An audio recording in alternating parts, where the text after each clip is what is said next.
আজকে এত অ্যাভেলেবল মাংস সেখানে থাকা অবস্থায় হঠাৎ কেন ঘোড়ার দিকে নজর গেল? তাহলে কেন সৌদি আরব থেকে শুরু করে বাকি অন্যান্য দেশগুলো যারা মুসলিম কান্ট্রি তারা কেন ব্যাপকভাবে এটাকে গ্রহণ করলো না? ঘোড়াটাকে জবাই করে খেলো না? গাজীপুরের মতো একটা জায়গায় গিয়ে হঠাৎ করে তারা এত ঘোড়া পাইলো এবং সেখানে জবাই করা শুরু করলো। ঘোড়ার মাংসের সারা বাংলাদেশের মানুষ যদি ঘোড়ার মাংস খাওয়া শুরু করে, একদিনের ঘোড়াই তো দিতে পারবে না। চ্যালেঞ্জ থাকলো, আপনারা বুঝবেন যে কোনটা স্বাভাবিক কোনটা অস্বাভাবিক। আসসালামু আলাইকুম। ঘোড়ার মাংস হালাল নাকি হারাম, সারা দেশে ব্যাপক তোলপাড়। আপনাদের সামনে আমি আজকে এই ঘোড়ার মাংস নিয়ে কথা বলবো। যেহেতু ঘোড়াটা লাইভস্টক রিলেটেড একটা বিষয়, তাই এখানে কি আছে সেই বিষয়টা নিয়ে আজকে আমি কথা বলবো আপনাদের সঙ্গে। যাক, অনেকগুলো বিষয় আছে এর মধ্যে, একটু মনোযোগ সহকারে ভিডিওটি দেখবেন এবং আশা করি আপনারা আপনাদের কাঙ্ক্ষিত যে জবাবটি সেটি পেয়ে যাবেন। যদিও আমাদের দেশে অনেক মুফতি মুহাদ্দিস আছেন, তারা বিভিন্নভাবে দিক নির্দেশনা দিচ্ছেন সঠিকভাবে গাইডলাইন করার জন্য। তারপরও ভেটেরিনারিয়ান হিসেবে আমার একটা দায়িত্ববোধ থেকেই আমি আসলে এই বিষয়টা ক্লিয়ার করতে যাচ্ছি। ঘোড়ার মাংস আসলে আমরা যে খাবারগুলো খাই সেই খাবারগুলো খাবারের ফুড অ্যানিমেল, যেগুলো আমরা যাদের মাংস খাই তাদেরকে আমরা ফুড অ্যানিমেল বলে থাকি। তো ফুড অ্যানিমেলের মধ্যে যেসব অ্যানিমেল পড়ে তার মধ্যে ঘোড়ার মাংসটাও পড়বে, বাট সেটা ব্যাপকভাবে নয়। কেন ব্যাপকভাবে নয়? সারা বিশ্বে যতগুলো দেশ আছে সবগুলো দেশের মধ্যে গুটি কয়েক দেশ শুধুমাত্র এই ঘোড়ার মাংসটা ব্যবহার করে থাকে। গুটি কয়েক দেশ: Italy, Belgium, France, Poland, Netherland, Luxembourg, Japan, Mongolia সহ কিরগিজস্তান আর কাজাকিস্তান। এই কয়েকটা দেশ, অনলি এই কয়েকটা দেশই ঘোড়ার মাংস খাবার হিসেবে ব্যবহার করে। সারা পৃথিবীতে নানান জাতি বর্ণের মানুষ আছে, খ্রিস্টান, বৌদ্ধ, তারপর ইহুদি, মুসলিম, হিন্দু, এতগুলো মানুষ, এত জাতি ভেদ থাকা সত্ত্বেও এবং প্রত্যেকটা দেশেই আলাদা আলাদাভাবে সংখ্যাগরিষ্ঠ কিছু ধর্মীয় লোক আছে, মাত্র এই কয়েকটা দেশ ঘোড়ার মাংসকে খাবার হিসেবে গ্রহণ করে। সারা পৃথিবীতে কিন্তু ঘোড়ার মাংস এত ব্যাপকভাবে খাওয়া হয় না। খোদ ইউএসএ, যাকে আমরা পৃথিবীর মোড়ল হিসেবে চিনি, যে সারা পৃথিবীকে গাইড করছে যারা, সেই ইউএসএতে কিন্তু ঘোড়া নিষিদ্ধ, ঘোড়ার মাংস খাওয়া নিষিদ্ধ। কেন নিষিদ্ধ? তারা লক্ষ্য করে দেখেছে যে এই ঘোড়ার মধ্যে অনেকগুলো ঔষধ ব্যবহার করা হয় যেগুলো ঘোড়াতে স্পেসিফিক, যেটা অন্যান্য অ্যানিমেলে কিন্তু এভাবে ব্যবহার করা হয় না বা অন্যান্য অ্যানিমেলে এভাবে কাজ করে না। কিন্তু ঘোড়াতে এই ওষুধগুলো ছাড়া আবার অন্য ওষুধ কাজ করতে চায় না। এর মধ্যে একটা উল্লেখযোগ্য ওষুধ হচ্ছে ফেনাইল বিউটাজোন, যেটা মানুষের ক্ষেত্রে টোটালি মানুষের খাবারের মধ্য থেকে, এটা যদি ঘোড়ার মাংস থেকে যদি মানুষের খাবারে চলে আসে, এটা কিন্তু মানুষের হেলথ কনসার্ন, মানুষের হেলথ নষ্ট হওয়ার জন্য, মানুষের ক্ষতিকারক যে খাবারগুলো আছে তার মধ্যে মানে ক্ষতিকারক যে এলিমেন্টগুলো আছে সেগুলোর মধ্যে ফেনাইল বিউটাজোন একটা। তাছাড়াও যেহেতু ঘোড়াটাকে সারা পৃথিবীতে রেস অ্যানিমেল হিসেবে ব্যবহার করা হয়, আবার অনেক ক্ষেত্রে শৌখিন প্রাণী হিসেবে ব্যবহার করা হয় সারা পৃথিবীতে, ভার বহন করার ক্ষেত্রে ব্যবহার করা হয়, মাল টানার ক্ষেত্রে ব্যবহার করা হয়। তো এইসব বিষয়গুলোতে যেহেতু ব্যবহার করা হয় এবং এখানে রেস বা গেমের একটা বিষয় থাকে, তো সেখানে সারা পৃথিবীতে কিন্তু কিছু কিছু ইলিগাল আইটেম, মেডিসিনাল আইটেম ব্যবহার করা হয়। যেমন হচ্ছে কোবরা ভেনম, অনেক ক্ষেত্রে ঘোড়ার ক্ষেত্রে ব্যবহার করা হয়, কোবরার যে বিষ। ভায়াগ্রার মতো সারা পৃথিবীতে তোলপাড় করা ওষুধ, জন্য উত্তেজক যে ওষুধ আছে সেটাও কিন্তু ঘোড়ার ক্ষেত্রে ব্যবহার করা হয়। বিভিন্ন ধরনের স্টিমুলেন্ট ব্যবহার করা হয় রেসে জেতার জন্য। আবার এই ঘোড়াতে কিন্তু ব্লাড ডোপিং এজেন্ট ব্যবহার করা হয়, যে ডোপ টেস্ট করে না, বিভিন্ন ড্রাগ এডিক্টেড লোকদেরকে ডোপ টেস্ট করা হয়, বা বিভিন্ন বাহিনীতে ঢোকার ক্ষেত্রে কিন্তু ডোপ টেস্ট করা হয়। সেই ডোপিং এজেন্ট যেগুলোর নেশা দ্রব্য অনেকটা বা স্টিমুলেন্ট, সেগুলো কিন্তু আপনার ঘোড়াতে ব্যবহার করা হয়। আবার ক্যান্সারাস অনেকগুলো ড্রাগ কিন্তু ঘোড়ার ক্ষেত্রে এটা অতটা ক্ষতিকারক নয়, বাট সেটা ব্যবহার করা হয়। তো এই যেগুলো ওষুধগুলো ব্যবহার করা হয় এগুলোর কারণে কিন্তু ঘোড়াকে ফুড অ্যানিমেল হিসেবে ইউএসএ অনুমোদন দিচ্ছে না। তাহলে তারা এটাকে বয়কট করছে। সারা পৃথিবীতে এতগুলো দেশ, তার মধ্যে গুটি কয়েক হাতে গোনা, মানে 2 ডিজিট পার হবে না, 20টা দেশও হবে না যে ঘোড়ার মাংস তারা ন্যাশনালি খায়। তো এই গেল হচ্ছে সারা পৃথিবীর একটা পরিসংখ্যান যে কিভাবে তারা মানে এই ঘোড়ার মাংসটা ব্যবহার হচ্ছে এবং কোন কোন দেশ এখানে আসলে ঘোড়ার মাংসটাকে খাদ্য হিসেবে ব্যবহার করছে। আমরা ভেটেরিনারি সায়েন্সে যখন পড়তে গিয়েছি তখন আমরা দেখেছি যে ঘোড়া কিছু ডিজিজ ক্যারি করে, ক্যারিয়ার হিসেবে ঘোড়া এই ডিজিজগুলোকে ক্যারি করে আর কি। তো সেটা অনেক ক্ষেত্রে তারও এই রোগটা হয়, আবার কিছু কিছু রোগ তার হয় না। যেমন র্যাবিস একটা মারাত্মক ফেটাল ডিজিজ বা খুবই মারাত্মক একটা রোগ, সেটা মানুষেরও হয়, অ্যানিমেলের হয়, জেনেটিক ডিজিজ। এই রোগটা ঘোড়ারও কিন্তু হয় এবং ঘোড়া এখানে ক্যারিয়ার হিসেবে কাজ করে, কারণ ঘোড়া বাইট করতে পারে, কামড়াতে পারে। কুকুর যেমন কামড়ায়, শেয়াল যেমন কামড়ায়, ঘোড়াও সেরকম কামড়াতে পারে। আমি আমার নিজের এক্সপিরিয়েন্সে আমি দেখেছি, আমার ক্যাম্পাসে আমাদের ওখানে যে ঘোড়াটা ছিল সেই ঘোড়াটা র্যাবিসে আক্রান্ত হয়েছিল কোনোভাবে, হয়তো কুকুরের বাইটের কারণে। কিন্তু তার যে মৃত্যুটা একটা সাংঘাতিক মৃত্যু, মানে সে তার ওই দাঁত দিয়ে মৃত্যুর আগের দিন পর্যন্ত আমি এটা অবজারভেশনে ছিলাম যে তার সামনে যে লোহার যে পাইপগুলো রাখা ছিল, মেটালের পাইপগুলো, সেগুলো পর্যন্ত কামড়াইতো সে। কামড়ায় রক্তাক্ত করে তার উপরের যে চোয়াল, নিচের চোয়াল ভেঙে চুরমার হয়ে রক্তক্ষরণে মারা গেছে সে। কী পরিমাণে অ্যাগ্রেসিভ হতে পারে, এটাকে যদি ছেড়ে দেওয়া যেত আমি নিশ্চিত যে সে যতগুলো মানুষ পাইতো বা যতগুলো অ্যানিমেল পাইতো সবগুলোকে কামড়াইতো। কুকুর যেমনটা ভয়ঙ্কর, ঘোড়াও কিন্তু র্যাবিসে আক্রান্ত হলে তেমনটাই ভয়ঙ্কর। এই রকম অ্যানিমেল আসলে ফুড অ্যানিমেল হিসেবে ব্যবহার করাটা কিন্তু খুব বিপজ্জনক আমাদের এই থার্ড ওয়ার্ল্ডের কান্ট্রির মধ্যে, তার মধ্যে আবার বাংলাদেশ, যেখানে কোনো প্রকার হাইজিনিক মেইনটেইনই করা হয় না। যারা স্লোটার করে, যারা কষায়, তারা কিন্তু এইসব কোনো কিছুরই ধার ধারে না। তো এটা হচ্ছে একটা মারাত্মক জেনেটিক ডিজিজ যেটা ঘোড়া ক্যারি করে। এছাড়াও কিছু কিছু জেনেটিক ডিজিজ আছে ব্যাকটেরিয়া ঘটিত, যেগুলো ঘোড়া কিন্তু ট্রান্সমিট করে, ন্যাচারালি তার পেটের মধ্যে থাকে। কারণটা হলো ঘোড়া 4 স্টোমাক অ্যানিমেল নয়, আবার ঘাসও খায়। ন্যাচারালি রুমিনেন্ট অ্যানিমেলগুলোতে কিন্তু 4টা কম্পার্টমেন্ট থাকে স্টোমাকে। এই 4টা কম্পার্টমেন্ট থাকার কারণে তারা এই যে ফাইব্রাস বা এই যে বেশি ফাইবারযুক্ত যে খাবারগুলো আছে, ঘাস আছে, খড় আছে, এগুলো কিন্তু সুন্দরভাবে হজম করতে পারে। তো এগুলোর কিন্তু মাইক্রোবিয়াল ডাইজেশন দরকার পড়ে, যে মাইক্রোবিয়াল ডাইজেশন অনেকগুলো ছোট ছোট জীবাণু দ্বারা ডাইজেশন দরকার পড়ে। তো ঘোড়া কিন্তু ঘাস খায়, আবার তার কিন্তু স্টোমাকের 4টা কম্পার্টমেন্ট নেই। 4টা কম্পার্টমেন্ট নেই, সিম্পল স্টোমাক আমাদের মতোই, শুধুমাত্র তার যে সিকাম, সেই সিকামটা বড়, ক্ষুদ্রান্তর পরে যে অংশটা আছে এই অংশটা কিন্তু আপনার স্ফীত থাকে। সেই জায়গাটাতেই এই যে ঘাসটা আছে, এই ঘাসটার ইনকমপ্লিট একটা ডাইজেশন হয়, যার কারণেই এখানে অনেকগুলো জীবাণু থাকে, যে জীবাণুগুলো কিন্তু ঘোড়া ক্যারি করতে পারে সহজেই। এর মধ্যে গুরুত্বপূর্ণ একটা জীবাণু হচ্ছে ইকোলাই, আবার সালমোনেলোসিস, করাইন ব্যাকটেরিয়াম নামে ব্যাকটেরিয়া যে আছে সেটা, এছাড়াও জিয়ার্ডিয়া কিন্তু যারা ফরেনার আমাদের দেশে অনেক সময় এসে কিন্তু হোটেলে বসে যে কোনোভাবেই কিন্তু আক্রান্ত হতে পারে, কিন্তু মারাত্মক সিকনেস দেখা দেয়। টক্সোপ্লাজমোসিস, গ্ল্যান্ডার, এইরকম যে রোগগুলো আছে এই রোগগুলো ঘোড়া কিন্তু ক্যারি করতে পারে। আরেকটা বিষয় হলো যে কিছু পরজীবী আছে, যে পরজীবীগুলো ঘোড়া কিন্তু ক্যারি করে। এর মধ্যে একটা হচ্ছে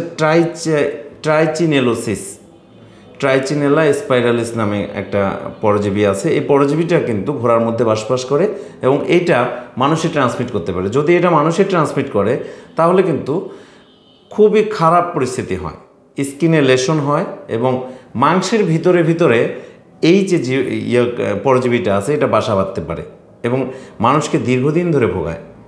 তো এই যে এজেন্টগুলো ঘোড়া কিন্তু খুব সহজে ট্রান্সমিট করতে পারে ক্যারিয়ার হিসেবে। এছাড়াও ঘোড়ার যে অঙ্গ আছে তার মধ্যে কিডনি এবং লিভার দুটো গুরুত্বপূর্ণ অঙ্গ।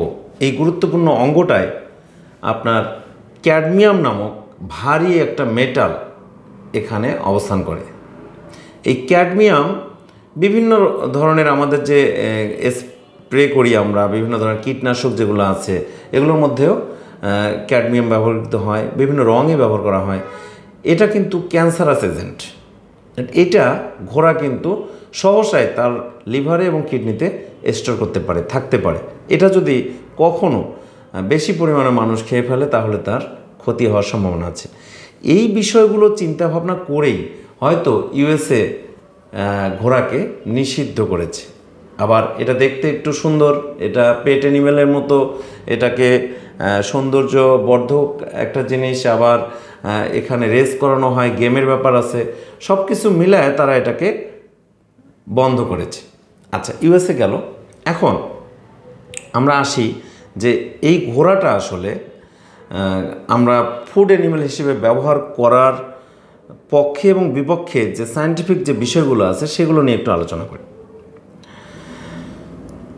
ক্যানাইন টিথ, আমরা মুসলিম যারা আছি তারা যতগুলো প্রাণী আমরা মাংস হিসেবে ভক্ষণ করি না, কোনো প্রাণীর মাংস আমরা খাই না কেন, আপনারা দেখবেন যে যা আমরা খাই আমাদের মধ্যে একটা সৌন্দর্য আছে, আমাদের খাবারের মধ্যে একটা সৌন্দর্য আছে সারা পৃথিবীর মধ্যে।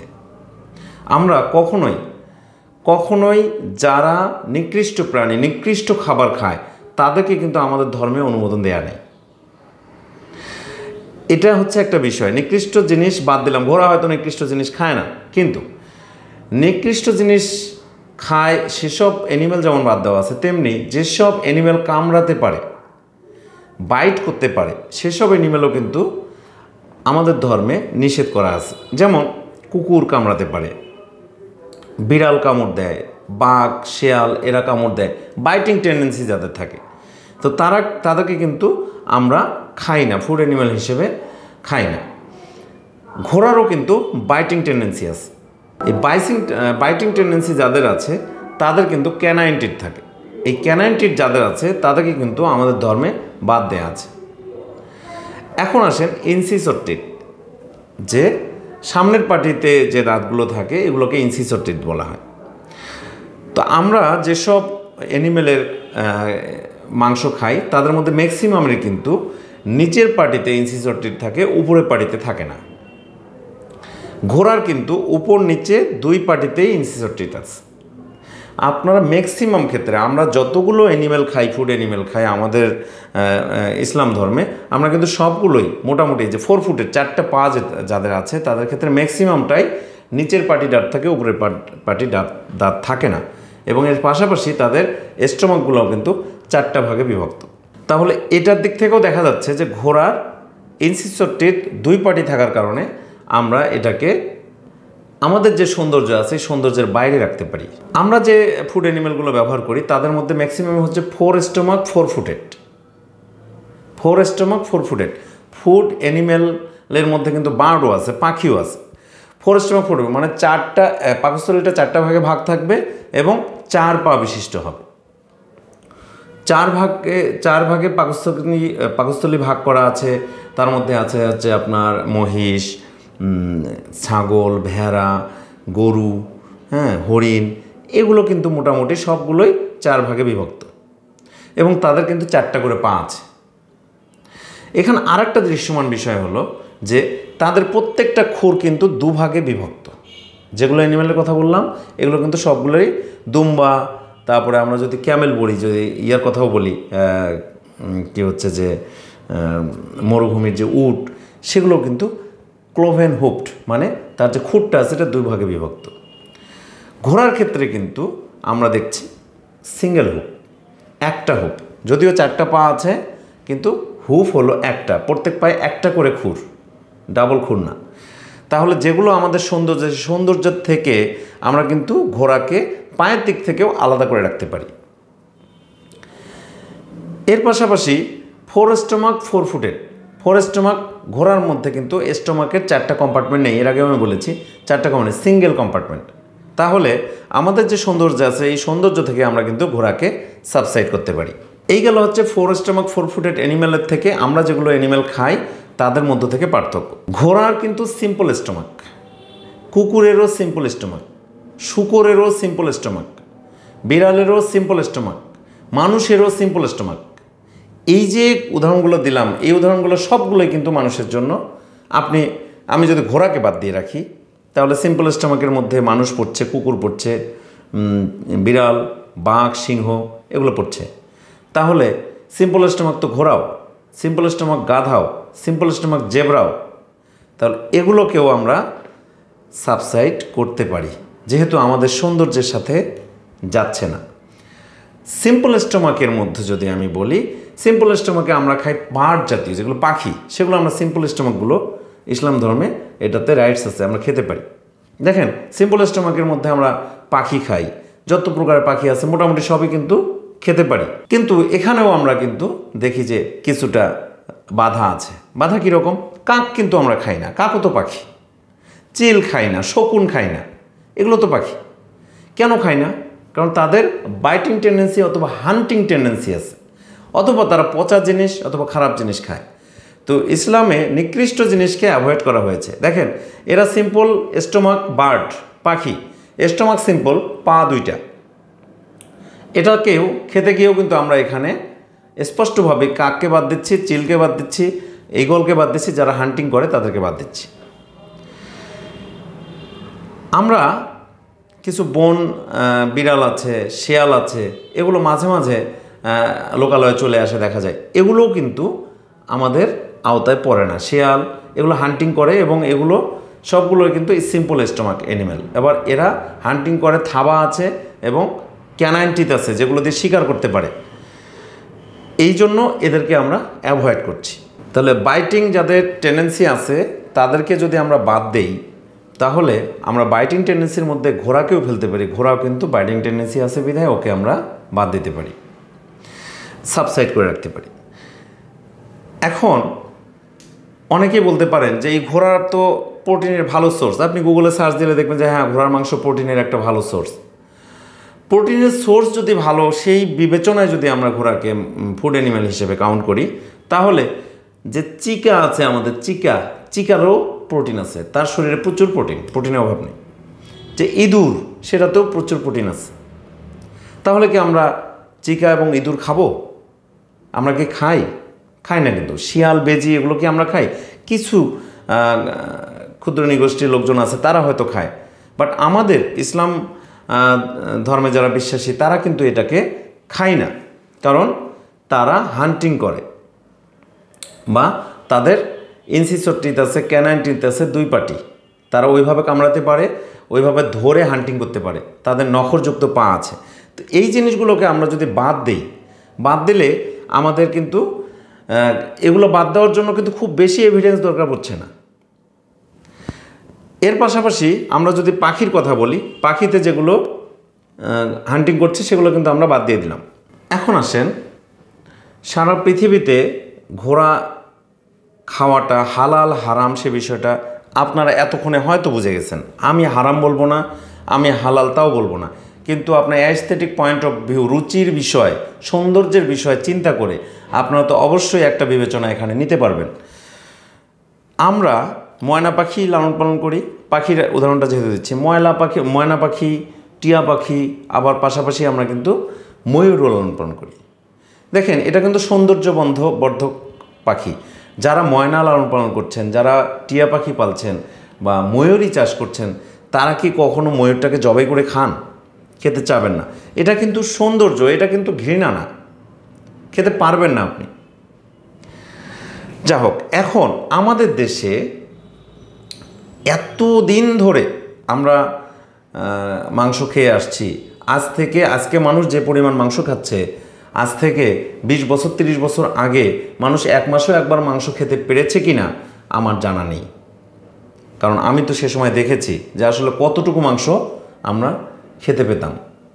তাহলে এই জাতিটা, যেই জাতিটা 30 বছর আগে মাংসই পায়নি, আজকে এতটুকু এত অ্যাভেলেবল মাংস সেখানে থাকা অবস্থায় হঠাৎ কেন ঘোড়ার দিকে নজর গেল? এখানে আমার স্পেশাল কিছু কমেন্ট আছে বা স্পেশাল কিছু অবজারভেশন আছে, আপনারা একটু মিলায় দেখতে পারেন। দেখেন, কিছু অসাধু ব্যবসায়ী সারা বাংলাদেশে, সারা পৃথিবীতেই আছে। আজকে এই কিরগিজস্তান, কাজাকিস্তান যে ঘোড়া খায়, এটাকে আজকে থেকে মানুষ জানে? অনেক আগে থেকেই জানে।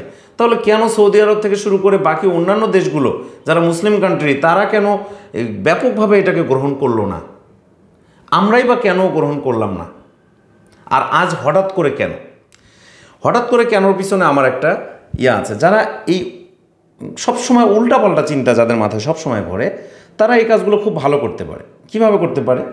দেখেন, যে তারা হয়তো কোনোভাবে অবজার্ভ করছে যে যে ঘোড়াগুলো আমাদের দেশে আছে, এই ঘোড়াগুলো লাস্টলি তাদের খুব খারাপ অবস্থা যায়।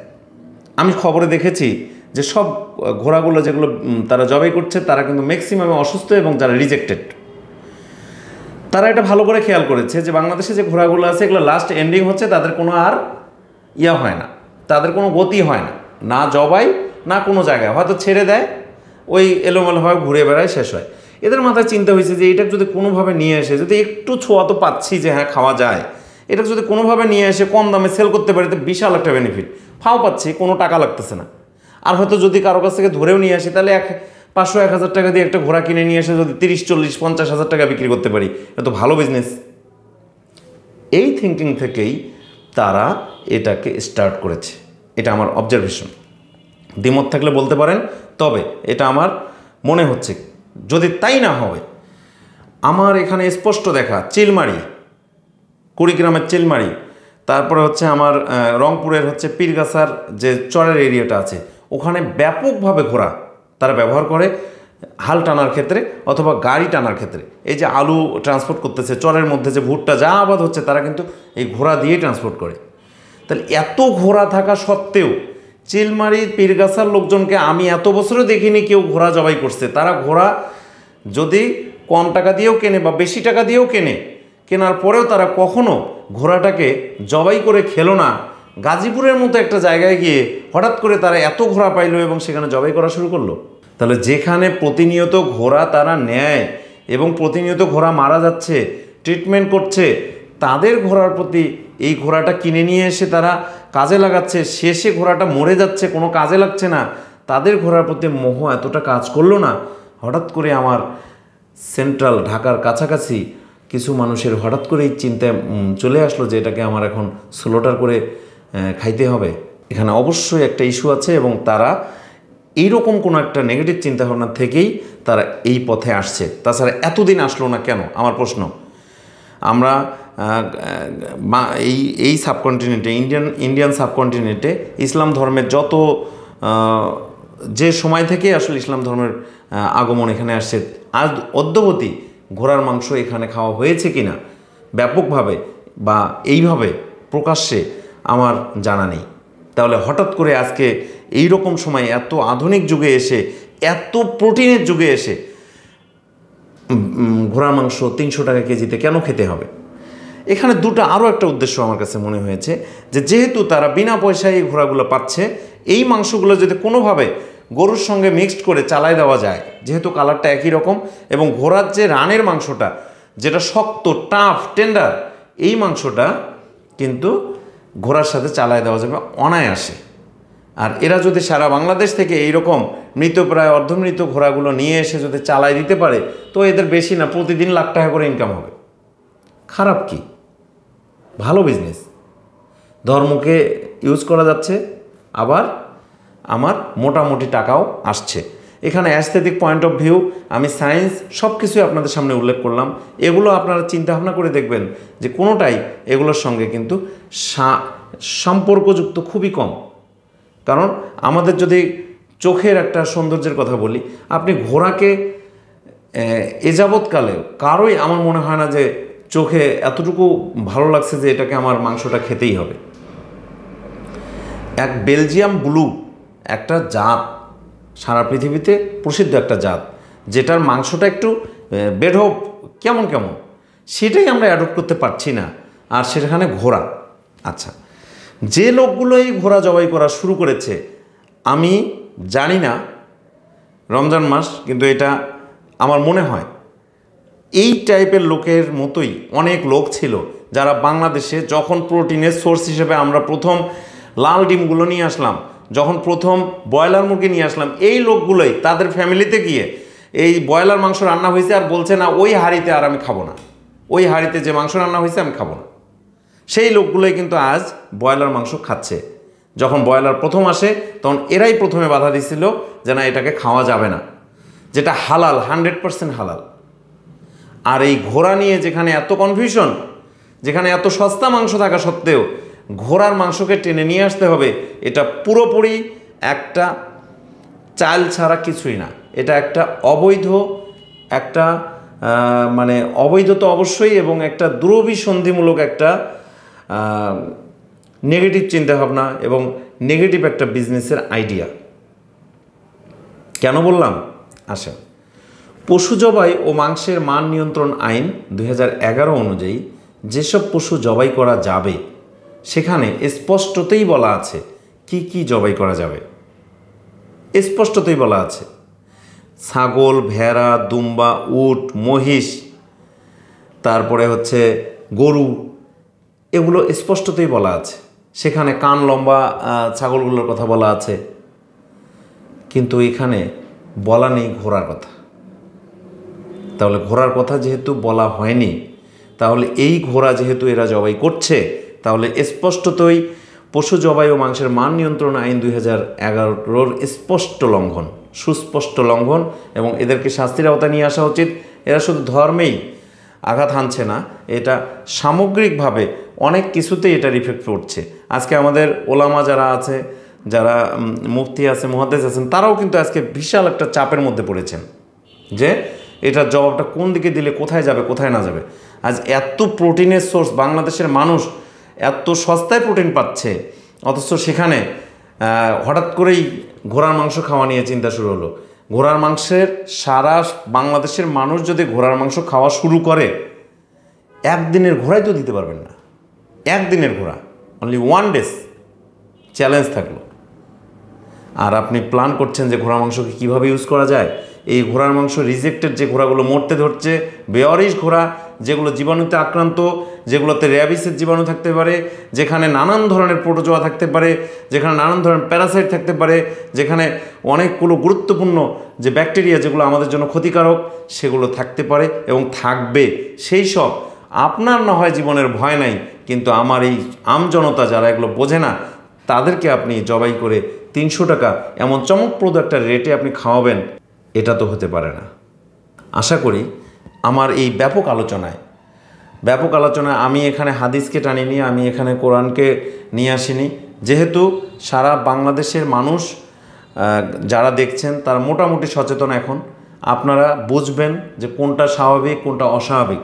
স্বাভাবিক আচরণকে গ্রহণ করুন, অস্বাভাবিককে অযথা যুক্তি দিয়ে, তর্ক দিয়ে সময় নষ্ট না করে আমাদের এখন এগিয়ে যাওয়ার পালা, এই দিকে কনসেন্ট্রেট করুন।